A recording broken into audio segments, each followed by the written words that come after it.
point de presse s'explique par le fait que le collectif est venu participer de manière, j'allais dire, presque active à ce qui va se passer demain à Farafenni, c'est-à-dire l'inauguration du pont sur le fleuve Gambie.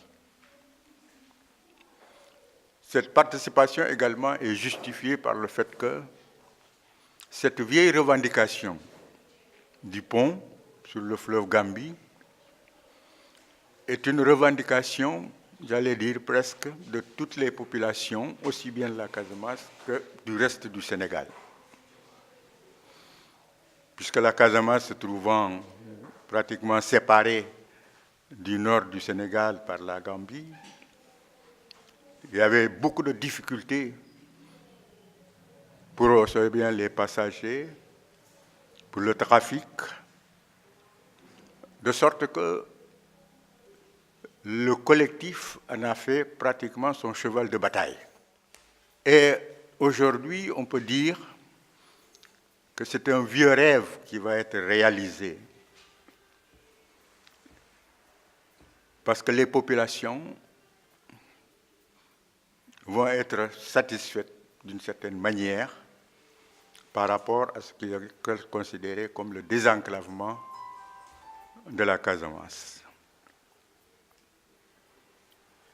Ce pont a un intérêt particulier, bien sûr, du point de vue du trafic de marchandises, du point de vue de la circulation des personnes, mais également du point de vue de l'intégration, si l'on peut dire, sous-régionale. Sénégal, Gambie, Guinée-Bissau. Puisque tous les camions qui vont arriver du nord de la Casamance et qui vont en Guinée-Bissau traversent la Casamance, et ce pont-là va leur permettre tout de même d'économiser beaucoup de temps, puisque vous n'ignorez pas le temps que les gens perdent au niveau du bac. Et quand il s'agit principalement de trafic, c'est-à-dire de transport de marchandises, c'est toujours très contraignant et très coûteux. Donc aujourd'hui, c'est un rêve qui est réalisé.